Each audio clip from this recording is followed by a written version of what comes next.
This is a No Surf Music, Burning River Fireside Chat. With guests, Bottle Rockets. I'm your host, Jason D. Diesel Hamad. For the best in Americana, alt country, indie rock, and more, point your browser to nosurfmusic.com. Alright, and this is another edition of No Surf Music Burning River Fireside Chats. And joining me today, the pride of Festus, Missouri, the Bottle Rockets. Thank you, gentlemen. Welcome. Hello. Thank you. And if we could just start and go ahead and tell everybody who you are.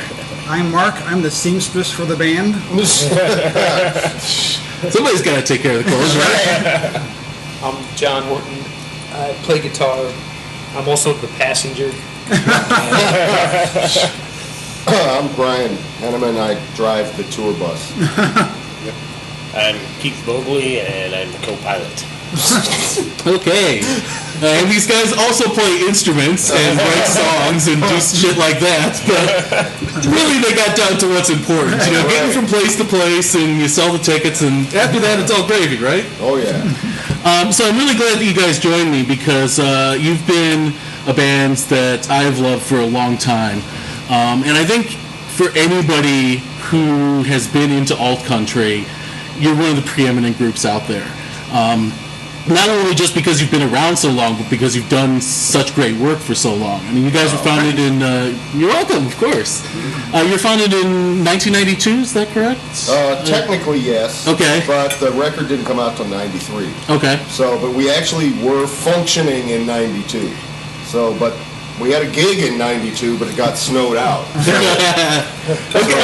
So we were actually a functioning unit in 92, but nothing really got moving until 93. So we call the official birth date 93. I got you. Well, according to the Major League Baseball rookie rules, I think that counts. Yeah. Okay, and in 1993 you released your first self-titled album. Yep. And after that, you've had a lot of great music come out. You've also had some interesting travails over the years. Oh, yeah. And I don't necessarily want to get into a list of all the things that have befallen the band. The interesting travails are actually the best part of our history. The best stories. You know, like I said, you know, if you want to tell our listeners one of the interesting stories, especially from those early years, that'd be great. It's the problem is it's been so many years ago, and now I'm damn near old enough to be senile, and it's hard to remember. But, Back when I was a kid. Well, I remember when we was kids, we was playing music before there was internet, and that ain't no lie. That's true. Yes. There was no internet. No one had a phone in the van. It was like, you know, it was like... I had to stop to go to a gas station to make a phone call. Yeah, I remember doing interviews when we were on Atlantic Records. I was doing interviews from payphones. Yeah, that's right. Like that was awesome. That was the old days, the vintage days. Well, speaking of snowstorms, though, in the early years, the band had a lot of problems with weather. Okay. Just things getting snowed out, hurricanes, rain. We had this great saying that Mother Nature was our biggest groupie because she'd come to all of our shows and fuck us. She always fucked us every show. It was awesome. Oh, that sounds like fun. Then our first sold-out show in St. Louis was cut short by a bomb threat. That's a fact. Yeah. That is a fact. Look, I had to leave after 5 songs. We left the stage and end of the show. Yep, that's a fact. And the first show on the road that we ever were driving into, knowing it was sold out, was Greenville, South Carolina. It was like the first time we were like heading for one that we already knew was sold out, and it got snowed out. Yeah, in South Carolina. Now that is irony right there. Yeah. So we spent the night in Gastonia because it was as far as we could get, and we got popcorn on the one of those cheap ass hotels that was like you could live in them for a week, kind of a weekly extended stay. Okay, yeah. And it had like an oven, and like the curtains were falling off the wall, and it was freezing ass cold and snowing. So we were going up to the gas station and buying what we could to put in the oven. We were cooking hot. We could have had a sold-out show, but instead we were baking hot dogs at the cheap-ass hotel in Gastonia. Our bass player at the time, Robert, asked the cleaning lady if she knew where he could get some pot, and she said, "No, but I can get you some rock." Hey, whatever works at that point, right? Yeah. One of my favorite travails of irony of it all was it's a long story about how we transitioned from the indie label to Atlantic Records proper, and we got bumped up to the major leagues, right? And then the record got made, and it had no idea it was even going to come out. And finally, the release date, it's going to be shipped, right? Right. And like the fucking UPS strike happens, and all the CDs are sitting on the shipping dock, the docks. Right. They couldn't get out to the stores. Yep. Took them forever to release it, and then they released it in the middle of the UPS strike. Right. And like you said, that was before digital music took off, so people actually had to have the CDs. Right. There's no Amazon pre-orders or anything. No, hell no. Yeah, that was when you had to buy it. You wanted it, you had to buy it. Like touch it. So that actually brings up something I wanted to ask you guys about, because you did spend some time on Atlantic, which is obviously a major label, but you spent most of your career on smaller labels, including Bloodshot, which is where you are right now.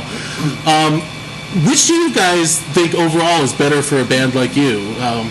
Well, these days, nobody even needs a damn record label. You know, it's kind of like, I know a lot of people that don't even really understand what one is. You know, it's like they've just like a whole generation that's grown up. Like, you know, we could take your computer right there and make a rap record and just put it for sale on the internet right now. We could do it. It's like you don't need that stuff. But for a band, That'd be a pretty impressive genre change. yeah, but- right. I mean, it's like if you're gonna have one, which it's nice if you can get one, you have them take care of some stuff. It makes you feel a little bit less like you're doing everything by yourself. And of course, a small one's better. You know, it's because the people know who you are. You know, it's like you talk to the person, you know what the person you're talking to looks like, and that person is going to be at work like next week when you call, as opposed to like the majors, where it's just continually rotating employees, and what happened to us was we got signed to TAG, which was TAG, the Atlantic Group, which was a boutique division of Atlantic, and it was great. We knew the people, we liked them, they loved us, the whole bit. We recorded the album for TAG, which was 24 hours a day, so it was all for them. And before the album, by the time we finished the album, Atlantic had closed down TAG. Right. You know, so then came so now we had this album done, then came the long waiting period of whether they're going to sit on it, dump us, or move us to Atlantic. So, you know, we recorded that in the summer of '96, and I think they gave us the word that they were going to release it like somewhere around Valentine's Day in '97. Was what it took that long to find out even if they were going to go forward with it. So from summer to whatever, and of course by that time they bump us up to Atlantic, and no one that worked there with us was there anymore. So it was just it turned out like you think, you know. It was like, and also that year besides that happening, the other thing that happened that year was the massive launch and takeoff of Hootie and the Blowfish and Jewel, both Atlantic artists. And Matchbox 20. Yeah. So it all took off that year for Atlantic. The Atlantic people had been, working that up. But then all of a sudden we got dumped into that system. Nobody knew who we are. And, they're busy working Hootie, It's like so we just basically got lost. There's a rumor, I don't know if it's true, I've heard it, but I wouldn't doubt it. I've heard it rumble around that it might be folk legend, but I heard a rumor that Atlantic's total expenditure to promote 24 hours a day was $600. I didn't hear that. Yeah. Really? They said the only thing they did was mailed out advanced CDs. Really? I wouldn't necessarily say that was unlikely at the time. Just like you say. I mean, there was that brief period in the early 90s when guys like you and Uncle Tupelo and the old 97s and all those guys were sort of getting your start. that it looked like alt country might be the next big thing to take off. You know, Right. That's come around. It's come around Yeah. for decades. It's always come around. Well, honestly, I prefer that it never does. Yeah, right. Because, I mean, you look at all those bands like you were mentioning, you know, Jewel and Hootie and all them, they had their moments in the sun, and some of them are still around, and some of them are even making good music, but you only get those couple years, maybe at most, where, And you know... nowadays it's even less. You know, it's like friggin', you basically get one shot, and that's about the end of it. Exactly. Whereas, you know, guys like you, I mean, this is more than 20 years now, right? Yeah. That you've been around, and, you know, maybe you never really hit the heights that some of those other people did, but you've been able to bang it out and keep doing what you wanted. I would have to say that's got to be pretty satisfying. Yeah. The major label, it's like I don't even really comprehend it anymore, you know, because it's a whole different game now. The major labels don't know what the heck they're doing anymore. They're scrambling to save their necks. Right. Right, so it's like, I don't get it. I don't know. You don't? Don't know. I don't know. Just glad we're not having to worry about it. Well, yeah, definitely, because, I mean, talking to a lot of the people who are still up and coming, which is, you know, we work with a lot of newer bands, obviously. Everybody's really just trying to find a model for how music works in the digital age. That's what's going on right now. Exactly. Yeah. And it's changing so fast that what worked, 3 months ago, there's a new model now 3 months later. Right. It's not the same all the time. Absolutely. Well, it's good that bands like you can at least, you know, find a way to adapt and figure out how to stick around in this new century as it is. It doesn't feel like adaptation. It feels like, just barely. Hanging on by your fingernails. Really, I really feel like much adaptation. I read. I don't know if I read this recently. This article with Jaron Lanier. Basically, he was like one of the guys who he was like Mr. Virtuality in 1996. Okay.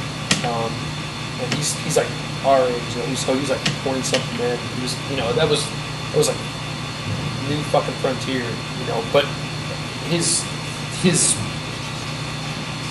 writing, what we was talking about now is how technology has done such a disservice to, he's kind of making a larger case that it's not only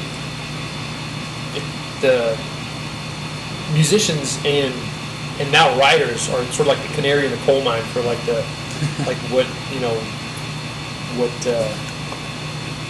technology is sort of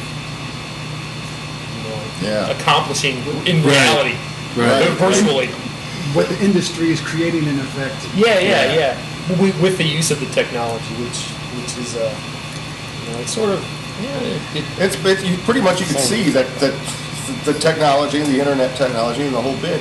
It's like as everything becomes virtual and there's no tangible unit of anything, there's no way to put a monetary value on it. You can't do that because you don't have anything. Right. People don't like to pay money for something they can't see. Right.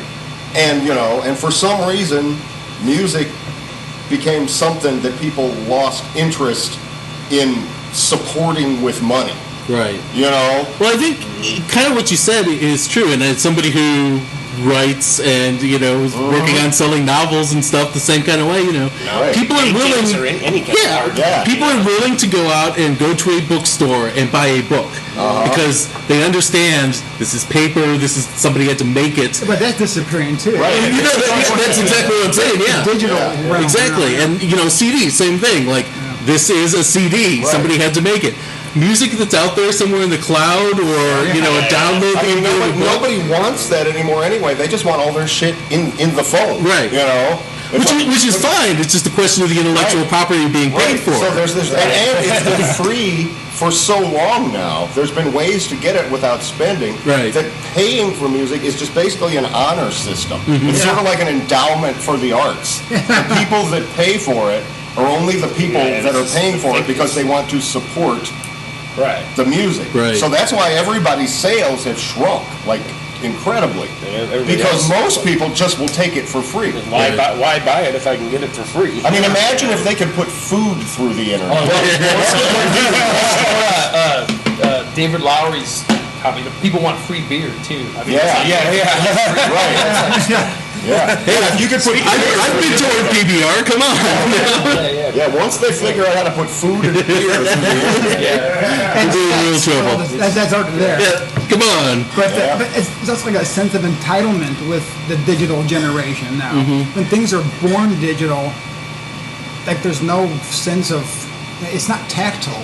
So therefore it's just out there, free for anyone to take and grab and have and pass on free to the next friend, you know? Well, if Right. you have a kid that, like some of my younger relatives, nieces or nephews or whatever, that their whole life when they came into music, it was just free. Yeah.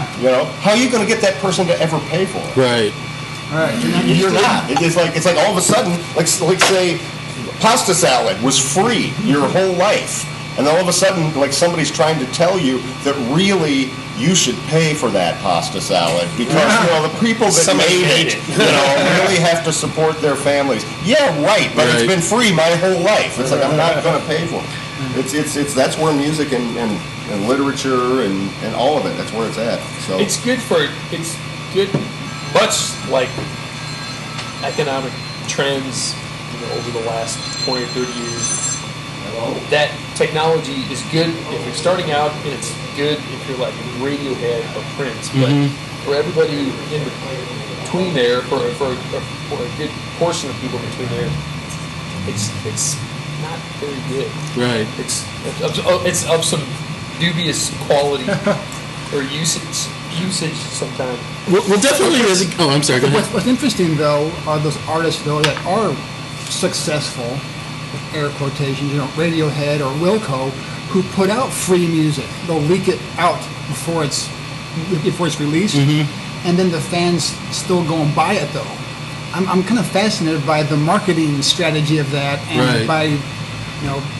by the mentality of that fan base that is still willing to go buy it, even though they got it for free and now they want to support their favorite artist.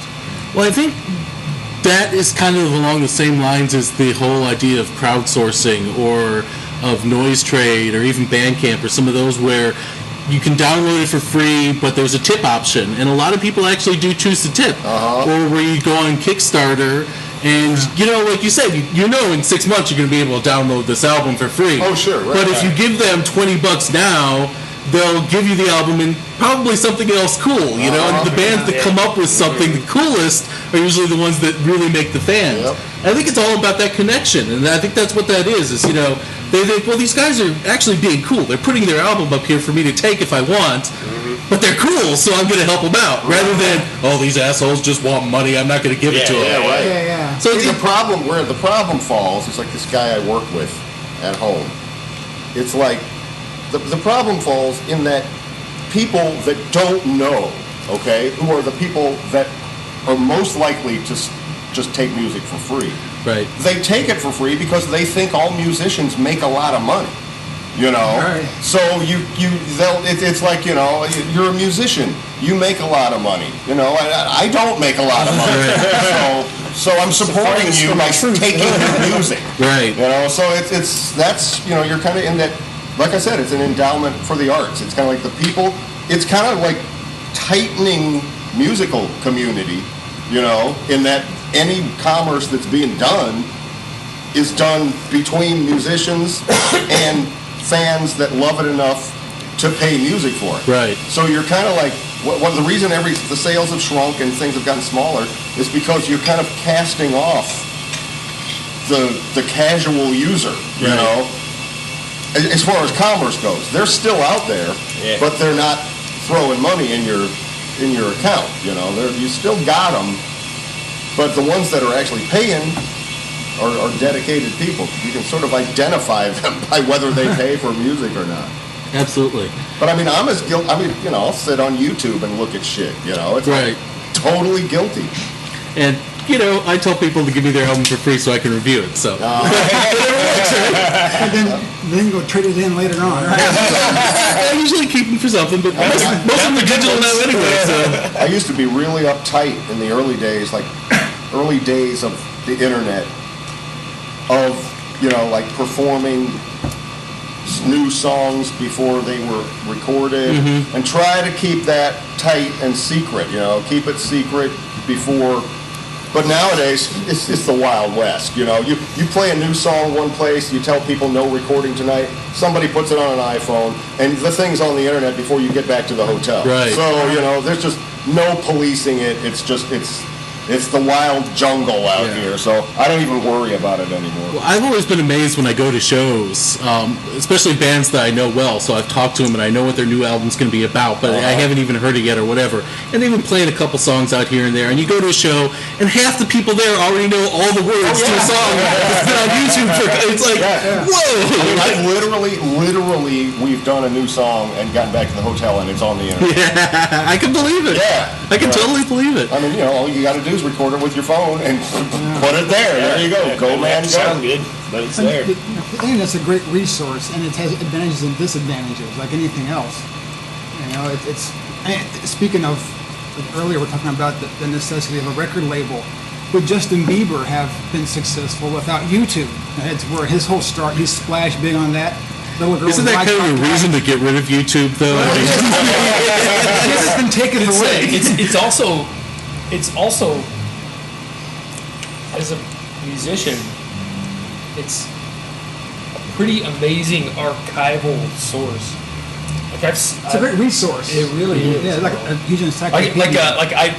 I've been a Replacements fan, for fucking ever. But I had no idea that Paul Westerberg plays out of open A lot, like Keith Richards does, which is something made like the kinds of guitar stuff you hear on Replacements records suddenly made a lot of sense, especially on Pleased to Meet Me. Okay. It was like, oh wow, so that kind of stuff is it's a good. It's a benefit. It's a to good it. archival. The internet is fantastic for everything except commerce and like music and art and stuff. Basically, it's a fantastic thing. Which brings me to another point about reading these Jeremy Lanier articles. He was talking about the difference between a formal and an informal economy. Okay. Which and his point was that what you have like on YouTube and is an informal economy. Like you can make some business and do commerce that using that kind of technological resource, but that kind of economy is exactly the same kind of economy that you find in the slums of Rio de Janeiro. It's all word of mouth. It's totally reputation. It's not. It doesn't. There's no really kind of infrastructure. Right. It's like there's no hard and fast rules to tell you what you need to do. Really. Right. No. It's totally. It's winner takes all. It's just it's sort of the thing. I guess. I mean that was what I kind of took away from reading these. I mean the internet is to the benefit of the consumer. It is not to the benefit of it makes it harder for the person trying to do any commerce, but for the consumer, it's the friggin' greatest thing ever. I mean, look at this. I mean, I can friggin' get any album I want for free at the touch of the click of a mouse. Yeah, in your own home. Yeah, absolutely. Of course, now that's a whole nother. All right. Well, if you guys don't mind, I'm going to pull it a little bit away from the music industry. That would be fantastic. And go into your music itself. Yeah. Because I mentioned, talking about doing reviews. Yeah. And we did a review of your last album, Not So Loud, when it came out. And I think it's really interesting to look at the transition that the band has gone through. Because at the beginning, you guys were just blazing rockers. I mean, whether it was your quote-unquote hits, Radar Gun, or any of those hits. Exactly. or any of the, it was top 40 though, right? I mean, come on. And all those early albums that were just, crazy guitar work and just hitting it hard and all that. and now you're doing a lot more acoustic work, and you had that whole acoustic live album, and you're doing concerts like that, and you're doing a lot of house concerts recently, which is a really cool thing that's Those are thrown up. awesome, yeah. Those are fun. They're always fun. Absolutely. I mean, I go to them all the time. I missed yours when you were up here at Mechanic Street. I was so ticked off. Yeah, that was a good one. Yeah, that was a Yeah. good one. Jam-packed. I really wanted to come, but I had something else that day. I was so annoyed. But what do you guys feel is the reason for this change in your musical styles as the years have gone on? Is it just maturing It as hasn't really people? changed. We've always been rooted in acoustic music, and most of the songs, many of them are written on acoustic guitar, and then just translated to a full electric band. So it just took us a while to get around to doing it like that for the public to hear. I But gotcha. I think it's always been there. Yeah, it's like, I don't, well, for one thing, and this is a true God's honest fact, I'm old now, okay? And it's like, I don't like to play that damn loud. I still love to play electric guitar. But it's like, I mean, literally, honest to God, I've got every decibel I've ever wanted blasted at my own ass from myself out of my system. It's Gotcha. like I know what that does. I know it makes it friggin' hard to sing. It makes it hard for that's a youthful thing. That shit's for kids. It's like we're still a rock band, which you will see tonight. But it's like it's just not like like bonehead. Just like turn it up and go, because that's what it was since our songs are written on acoustic guitars, and basically that is the gist of where we begin. We weren't really doing ourselves a lot of favors by playing that way, because it was like people missed when we started doing these house concerts. It was amazing. It was like people were like getting the songs for the first time. Okay.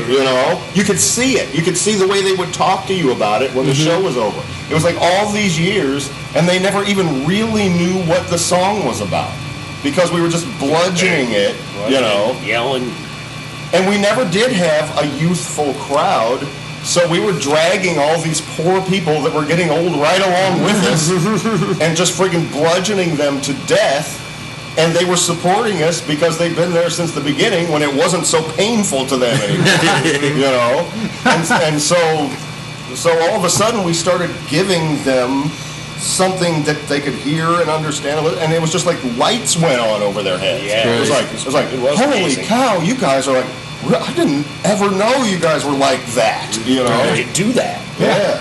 Well, that's actually an interesting point, because I'm a lyrics guy myself. I'm coming at this as a writer who likes music, not a musician who writes about music. So to me, lyrics have always been important. And what has always struck me about your band is your lyrics are pure folk lyrics almost all the time. It's very true. Yeah. I mean, it's rock music, but it's folk songs. I mean, if you took Woody Guthrie and put a blazing guitar behind him, that could be what you guys are doing. And that's our problem, because we're not fish nor fowl. So people who are purist about either or, we fall in the middle, and people just, it's a very small audience that gets it, Right. and likes both styles of music. Right. I still think that we did a critical mistake somewhere in the first in the first quadrant, the first quarter, the first third of the band, by just continuing on the bludgeoning rock path. If we would have straightened that out fast, I think that people would have got it better. Well, we should have gotten the message. Like one time, as early as '95, we did an acoustic show at the Mercury Lounge in New York City. Right. Like people loved it. Yeah. It's like just that's the favorite show I've ever seen you guys do. Like just basic acoustic guitars and a snare drum. Yep. And it was always there, but we had just didn't follow the advice. Right. It's like in the early days, I was a big drunk. And it was like I was basically music live music kind of pissed me off because it would fuck with my buzz. It was kind of like Okay. It was like I'd sweat it all out, and it would kind of make me angry. So it was when I quit drinking, that flip flopped. It was like I used to like go play music so I could go drink it. And now I just feel like go to play music, which is a huge difference. And somewhere, because I quit drinking over 10 years ago, which was not even quite to the halfway point of our band. So the first half of the band was an entirely different thing than the last half, and I can totally really pin a lot of that on being drunk. I really can. Because when I was drunk, I didn't give a fuck. Because all I wanted to do was be drunk. Right. You know, yeah, fuck this. Look at it. I'll get the biggest amp there is and turn it up as loud as it goes. And I wasn't even thinking about thinking about it. I wasn't even thinking about what people were hearing and thinking. Right. So that didn't come till later. So that's why I say if someone could have like cracked a whip on us, you know, in that the first period, and said, "Look, fuckers, people like need to know what your song's about. Turn it up." But we never had that. You know, we Right. never had anyone to corral us. So in the formative years, and we still have those fans. I mean, the ones that were there in the beginning are still here in the end. And it's like, I don't care how many new songs we make, the most requests we get are for off the first 3 albums. You know? It's like we could write a song tonight that will cure cancer. And we'll go out and play it, and they'll be yelling for $1,000 car. Even though our new song could cure their cancer. $1,000 car is still a great song, though. Yeah, I mean, Right. Not totally $1,000 car. Yeah. It's a fine song. Yeah. Well, No, it's a totally. It's It's actually still fun to play because Right. people react to it every time we play. Right. So it's it's not Yep. like But here's what's funny. I call those fans, and they're great, and we can't live without them, you know. But I call them the old 97ers, not because they have anything to do with the old 97s, but it's kind of like we stopped making records for them in 1997. Okay. It was kind of like, because I was like on my Facebook page, I put up, somebody did something, and I replied with a lyric from like Happy Anniversary or something. I reply like that. And all these people that are like hardcore fans and like my friends and that like all this stuff were like saying, "Whoa, dude, that's poetry." it's like to write a song. Literally, they were telling me that. That is poetry. You need to make a song out of that. It's a song. I already made it. Played that song 100,000 times. You have the record. The song has been out since 2006. Not to compare ourselves with replacements, but to compare ourselves with replacements. We have those fans who like. We have those same kind of. We have those same kind of fans who like the replacements for the same reason, for that sort of shambolic, like almost a train wreck, Drunken kind of- self-destruction. Yeah. Which is that is never why I like the replacement. That is not why I ever liked. You know, I was not into that kind of music for that experience. Right. You know, and that, Well, and also the fans. A lot of our fans will go to like see us in 2 consecutive house concerts, and then the next time you see them, they're like, "I'm ready to see a fucking rock show." When you have a rock show, They like to so mix they it like- up. Yep. You know, Yeah. they appreciate both, And Neil Young but does they that don't want too. one every time.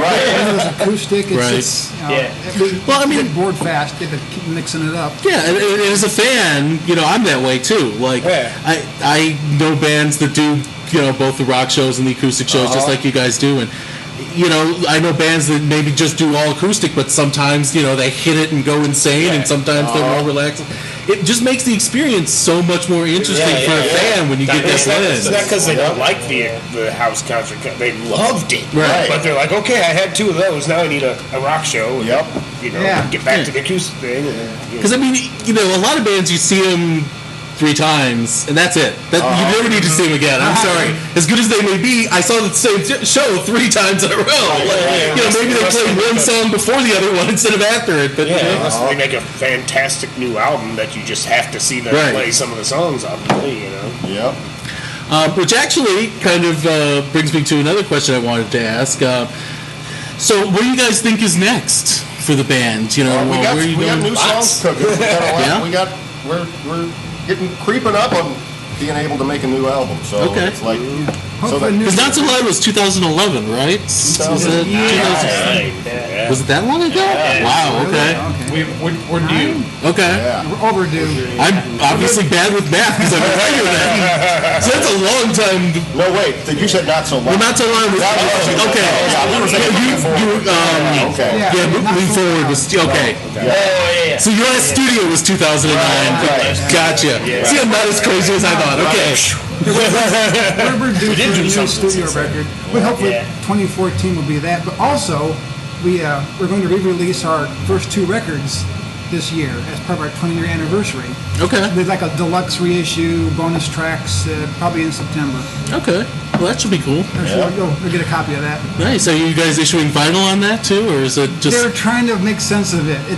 The Brooklyn side is too long. Right. Okay. So it's like 5 sides if you do both records, and which means 6 sides, and they're trying to make do some bonus material, right? Well, plenty of bonus material, but the issue is the finance, the cost, the cost of doing a 3 LP release. Right. Well, that kind of is the other side, I think, of what we were talking about earlier. Is it's amazing that fans are still willing to pay for vinyl over anything else. Oh yeah, I love it. It's. I just recently, just like in the past month, got a working stereo system together again. Nice. It's like I finally did it. I've had them going. I'd get like cheap piece of receiver from a thrift store and channel would burn out. And just kept throwing the shit in the basement. Finally, I'm just fuck it. It's like I went to went to Record Exchange, and he's got a whole bunch of used stuff over there. Mm-hmm. And I got like JBL speakers, and I got a turntable and the whole bit. And I can play records again, and it's freaking great. But I think people like to get the records, not so much because they have that. Most people that probably buy LPs don't even have anything to play it on. But it's such a better souvenir, than anything else. It's true. Because it's you got the big artwork, you got the whole bit. Because people, and it feels so much more real than even a CD. Like I've always felt like just that feel of the cardboard and pulling it out of the sleeve. Like it's just a tactile thing that you don't get. It's just a vastly superior way to listen to music, the whole bit. But in this modern society, it's going to be very few people are going to deal with the inconvenience of that. Every 6 songs you got to get up and turn it over. Right. Well, I think that it's worth it if you're a real music fan. Though. Yeah. It's a great thing. I recommend it for everybody. But I think we're checking time. Yeah, that's what. We got to pull it together. Okay. Now. Yeah, we got to yank it together. We got to go on at 8:30. But I do want to run over. So we can talk all night. Absolutely. Yeah. Well, we'd love to have you too, but you got to play a show, and that's right. That's where it's going. A brilliant closing thought. The brilliant closing thought is, we got to quit now because we got to play in 15 minutes. There you go. So that's the life of a musician too. So, but guys, I really do want to thank you once again for joining me. This has been a real honor for me. Like I said, you guys have been one of my favorite bands for a long time, so it's great to get this chance. You did good. Thank you, sir. I appreciate that. And so all of you guys out there in No Surf Music Land, these guys, like they said, hopefully are coming out with something next year. Yeah. So really look forward to that because I'm sure it's going to be awesome. And the reissue this year in the fall. The first record in the Brooklyn side. Which together. I can highly recommend both of them. They are great albums. Really packaged together? Yeah, together. Oh, wow. With a shitload of bonus tracks. Nice. Well, we'll definitely be looking forward to that because it's always good to hear the extra stuff in there too. All right. So once again, guys, thank you so much. Yeah, man. This is your host, Jason D. Diesel Hamad. This has been another edition of No Surf Music, Burning River Fireside Chats. I'm signing off, and I'm going to listen to these guys rock. Bye now. See ya. Bye.